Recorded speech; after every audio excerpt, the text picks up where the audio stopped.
now I'm going to introduce you to someone extraordinary. The next speaker is Congressman Patrick Kennedy, a former U.S. congressman who served 8 terms representing Rhode Island's 1st congressional district. So he's best known for his long effort to win legislation for mental health parity. And so he's been the lead sponsor of the groundbreaking legislation. He founded the Kennedy Forum, a non-for-profit supporting a national dialogue on transforming mental health and addiction care. Now, one of his big concerns has been obviously COVID-19, the pandemic effect on stress and mental health. So now we can welcome Patrick Kennedy. Good morning. Good morning, Gabrielle. Good morning, Congressman. Thank you for being here with us. It's wonderful to be with you. Thank you. Thank you so much for the work that you're doing and everything and your battle and your story. So I feel that to understand where you're going and why you're there, could you please give us the foundation of where you're coming from and the why? Because I think your why will be important so that we can all engage in that conversation with you worldwide. Thank you, Congressman.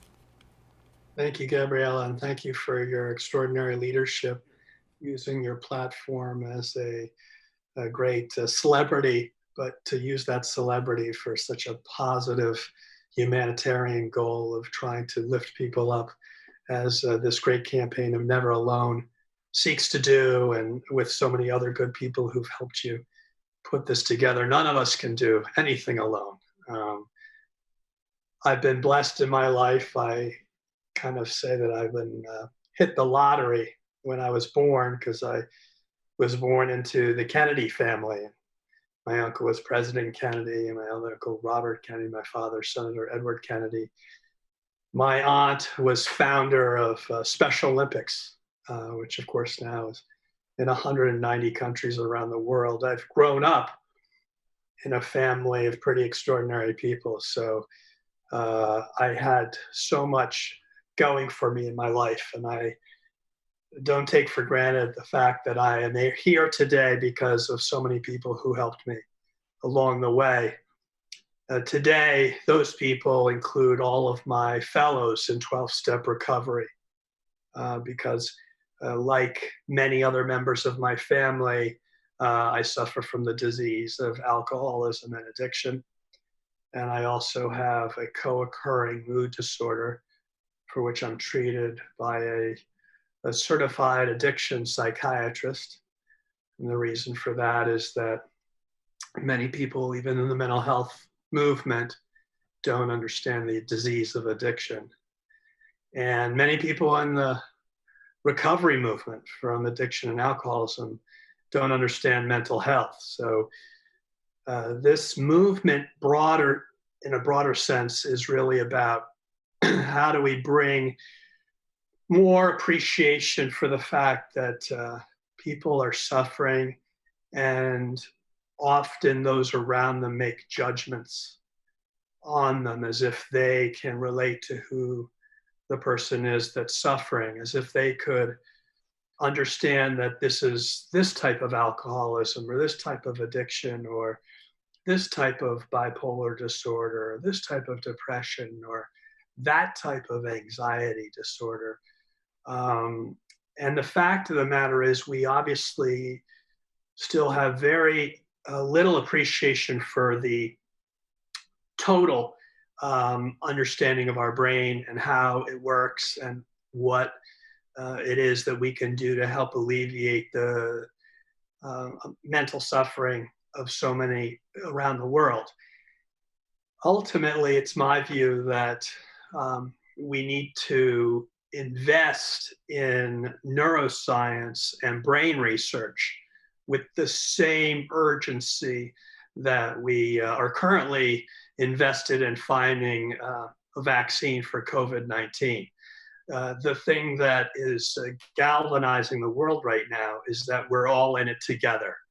COVID-19 has affected every continent in the world. It's affected every country in the world. And it makes all of us appreciate that we're all in it together. We have to fight this pandemic as all of us, not as just Americans here, or people from Italy or People from China were just really tied together. We're people first. And scientists are our heroes. They're the ones that are going to help us uncover how to best treat this pandemic from a biological point of view and get that vaccine. But obviously, COVID has really unearthed the fact that underneath COVID-19, we were already suffering from an epidemic of mental illness and addiction. In the United States, we had deaths of despair, which really are deaths from suicide and overdose, begin to really change the trajectory of life expectancy for Americans. And of course, since World War II, like most places in the world, we've seen, generally speaking, life expectancy go up. And that's directly a relationship to the fact that we now understand how to treat illnesses that we never knew how to treat before, like cancer. But what we're finding is, in spite of the fact that we know how to better treat a lot of these other parts of the body, one area that we've never made any progress with, in fact, we're really moving backwards on, is how to treat the mind, how to treat the brain illnesses that afflict so many around the world. Gabriella, you introduced me as the author of this landmark piece of legislation in the United States called the Mental Health Parity and Addiction Equity Act. And what that law basically said is that you can't treat illnesses of the brain any differently than you would any other illness of the body. Sounds pretty simple, but when you get to the bottom of it, it means that you can no longer treat mental health as if it's something other than overall health. And you've got to invest the same urgency in helping to treat the brain and the mind in the same way you treat other chronic illnesses of the body, diabetes, cardiovascular disease, the way you treat cancer. So the law that I authored in the United States very specifically regulates insurance companies, because payers take different forms. In other parts of the world, those of you who are watching, the government is the biggest payer. Our part of the world, in the United States, it's kind of a hybrid of the government and the private marketplace and insurance companies. And for too long, the private marketplace and even the government did not pay for mental health treatment for people covered in healthcare the way they would treat and pay for surgical care or other kinds of medical care. And the reason for that is because of the stigma. The stigma is really the hangover of old attitudes that persist when people look at those suffering from addiction and alcoholism. They think that somehow they choose these illnesses, as if people with these illnesses would get up ordinarily as anyone else would and try to alienate everyone around them by acting very rudely and in a way that would drive people away. That they would go to work and try to jeopardize their security and their employment by basically running the risk of getting fired. That they would go out and do everything they could to get arrested by the police. These are the things that people say people with addiction and alcoholism do voluntarily, that they somehow choose to do all these things in a given day. And it obviously makes no sense, because no one, quote, in their right mind would do any of these things. And so, we have to understand that while we don't often like the symptoms of mental illness and addiction, we have to differentiate the symptoms from the people who suffer from them. And It's don't hate the person, hate the disease. And I think that tragically, because COVID has, in a sense, really exacerbated a lot of the stresses on individuals because of the loss of job and the loss of social connection and the loss of the things that gave a person a purpose in life. You take those things away, you add stress and economic insecurity to the mix, and what you have are situations where even the healthiest amongst us is suffering from some form of anxiety and depression and maybe trauma. And they can still be a healthy person. And these symptoms may not last for them as long as they will for others. But I think the one thing that can be said for COVID is that it's helping everyone in the world appreciate what depression is, what anxiety is. They are beginning to appreciate perhaps what addiction and alcoholism is, because there may be a tendency by many to self-medicate in a way they never would have imagined themselves doing prior to this COVID-19 and the social isolation. So I think if we come out of this crisis with anything, it's hopefully with a better appreciation for how much science can mean to helping us get a cure, i.e. a vaccine, if we all are in it together, no matter where we are in the world. And because this is one thing that we all face together. And I think if we can also come out of this with the same hope and optimism about how do we tackle depression, how do we tackle anxiety, how do we tackle other mental illnesses that we have long ignored and for which we have ascribed, substandard treatment to people who suffer from these illnesses. And in many instances, we lock people up with these illnesses because of our failure to appreciate and differentiate between the lack of treatment for these illnesses and the fact that people will be put in the criminal justice system because there isn't adequate treatment for them for these illnesses.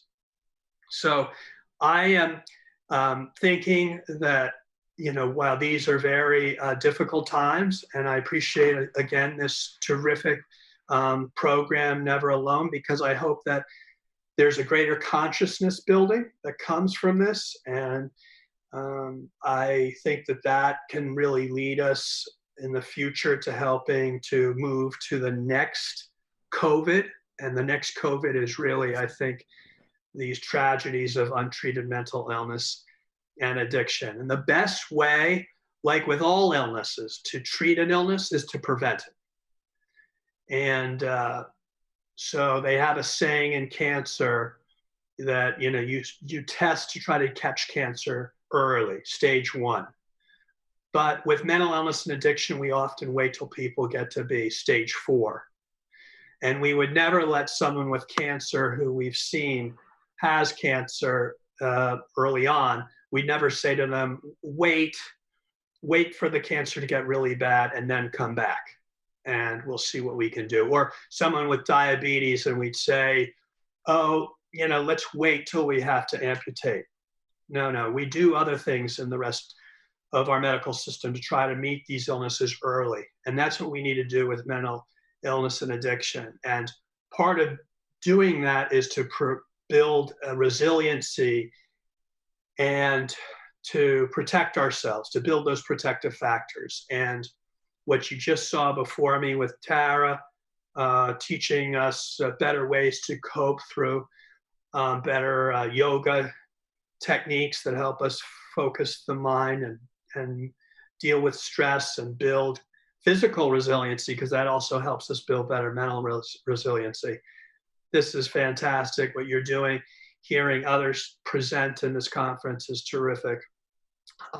I'll close, but let me say before I do, I am someone who has grown up in a family that has suffered from addiction and mental illness, and their family suffered from it. And I don't know if I were to be able to do like an ancestry.com where, you know, you trace your family roots back generations, how many generations it would have gone back where the disease of alcoholism ran in my family.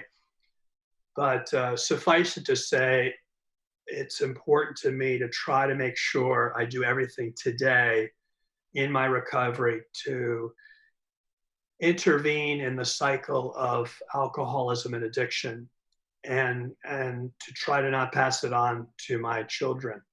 And they are going to be genetically predisposed to the mood disorders that have been suffered by their family members over generations, and the alcoholism and addiction.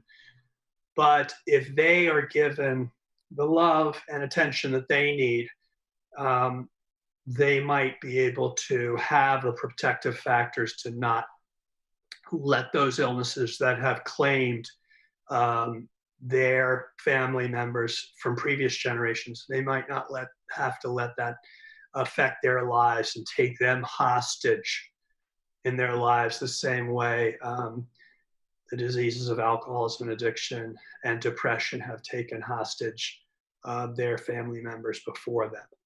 So one of the ways that that happens is to make sure that they get a checkup from the neck up. And when they get their health care as they grow up, I really pray that the physicians and the care providers will really know and have tools available to them to help support them in their mental health as much as the rest of their physical health. Because without good mental health, they're never going to have a chance of having good physical health. So I just want to say I thank all of you for being part of this. I want to make another plug for 12-step recovery. It's okay for those of us who are in 12-step recovery to say we're part of 12-step recovery. That doesn't violate our 11th tradition of anonymity.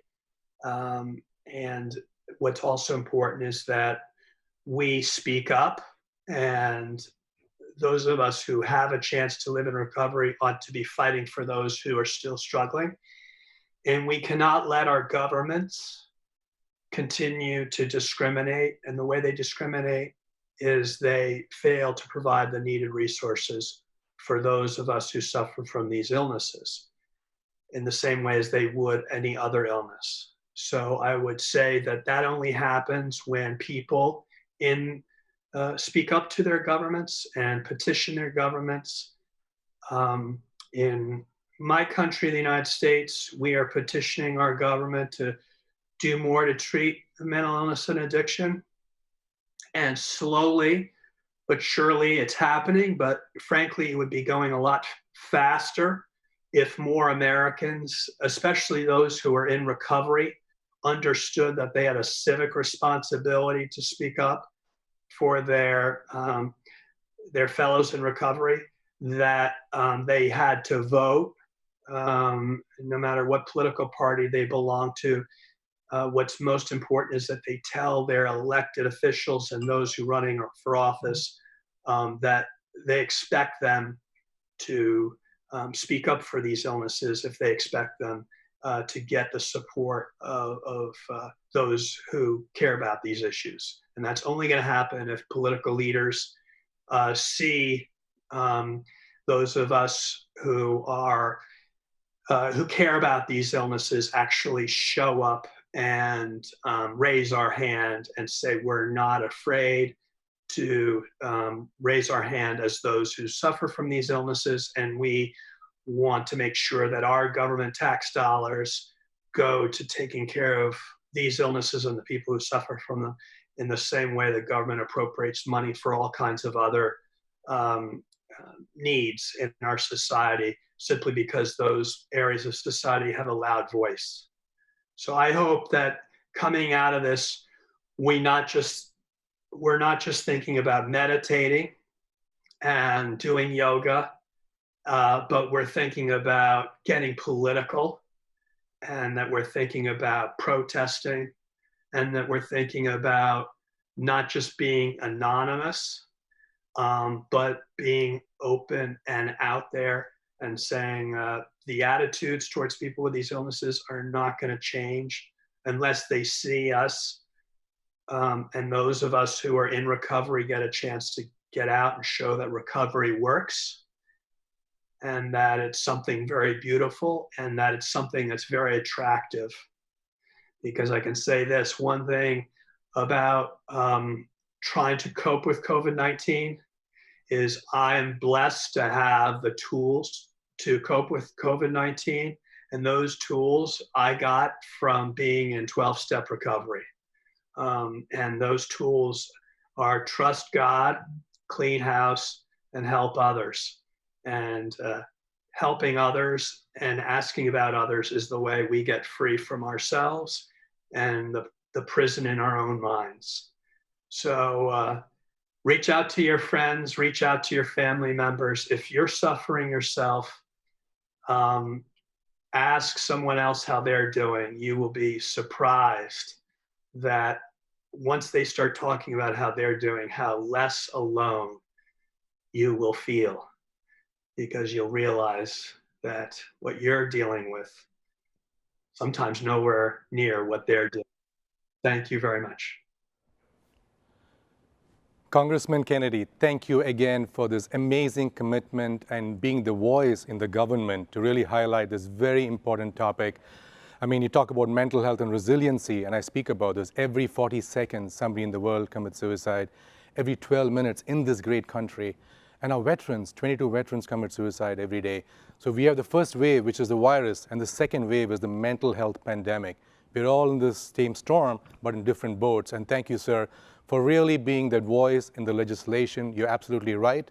We need the governments all over the world to come together, because this is just not about the United States, it's a global pandemic. So talking about global, we have some voices being shared from social media on the website. So a big shout out to Tara from Tokyo, hello. And Liliana Brazo from Portugal, love from San Diego.